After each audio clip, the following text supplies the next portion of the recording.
இந்தியாவெங்கும் நம்பப்படும் பல்வேறு ஆன்மா வகைகள் இருக்கின்றன. ஒவ்வொன்றுக்கும் தனியான சக்தி, தனித்தனியான நோக்கம். சிலது அழகால் ஏமாற்றுவார்கள், சிலது நிழல்களிலேயே மறைத்து நம்மை தாக்கவும் செய்வார்கள். இன்று நாம் பார்க்க போவது இந்தியாவின் 10 வகை பேய்கள் மற்றும் அவர்களுடைய கதை அல்ல, நிஜம். யக்ஷி இந்தியாவில் மிக பயமுறுத்தும் பெண் ஆன்மா வகை. பெரும்பாலும் கேரளாவில் நம்பப்படும் ஓர் பேய். அழகான முகம், நீளமான முடி, வெள்ளை ஆடை. ஆனா இது அதன் மறைமுகம் மட்டுமே. யக்ஷி மனிதனை ஈர்க்க தன் அழகை பயன்படுத்தும். ஒருவர் தனியாக ரோட்டில் நடப்பது தெரிந்தால் அவள் சிரித்து பேசும் குரலில் நெருங்குவாள். ஆனால் திரும்பி நிற்கும் அவளது முகம் பிசாசு வடிவமாக மாறிவிடும். பிசாசு மனித உடலுக்குள் நுழையும் சக்தி வாய்ந்த ஆவி. இது நிழலாகவே வந்து சேரும். வீட்டில் திடீரென குளிர் அடிச்சது போல உணர்வு,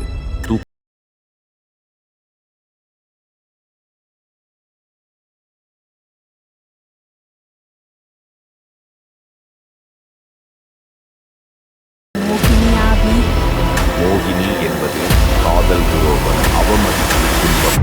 இவங்களால் இறந்த பெண்ணின் ஆவி. அவளது குரல், சிரிப்பு, நடத்தை எல்லாமே நாயகி மாதிரி. ஆனா திடீரென்று கண்கள் கருப்பு துளையாய் மாறும். மோகினி பழிவாங்கும் பேய். அவள் பூர்த்தி ஆகும் வரை போக மாட்டாள். வடிந்தியாவின் மிகவும் பயங்கர ஆன்மா டயன். பழிக்காக மந்திர சக்திகளுடன் வரும் பெண். அவளுக்கு ஒரு முக்கிய அடையாளம் பின்புறமாக திரும்பிய கால்கள். கூரை மேல் ஓடுவாள். மேலிருந்து மனிதனை பார்ப்பாள். கூர்மையான நகம் உடைய தீய சக்தி.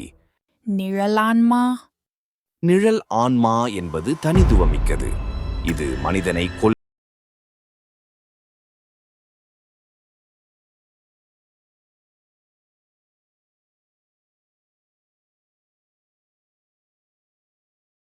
இது ஒரு அமைதியான ஆன்மா. வழிவாங்குவது இல்லை, ஆனா மனிதனை அமைதியாக கண்காணிப்பது. தமிழ்நாட்டில் சுடலை மாடன் பேய் அல்ல, இது காக்கும் சக்தி. சுடுகாட்டில்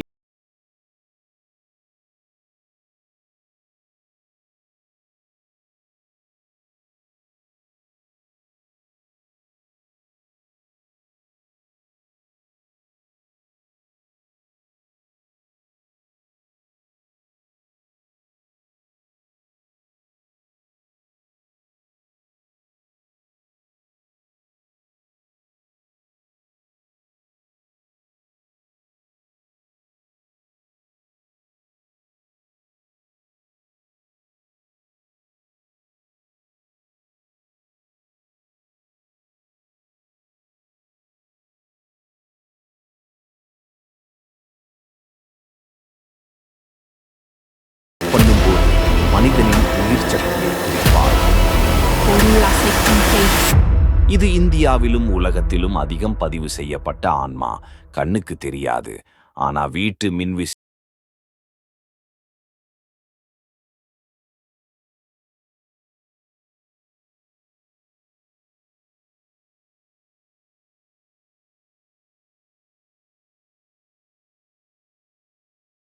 பலர் சொல்லும் ஆன்மா வெள்ளை ஆடை, முழுக்க கருப்பு ஆடை, கண்கள் மற்றும் சிவப்பு முடியாய்ப்பு. சிலர் சொல்றார்கள் வண்டியில் வேகமா போனாலே அவள் பின்புறமாக உட்கார்ந்து கொள்ளும் கண்ணாடியில் பிரதிபலி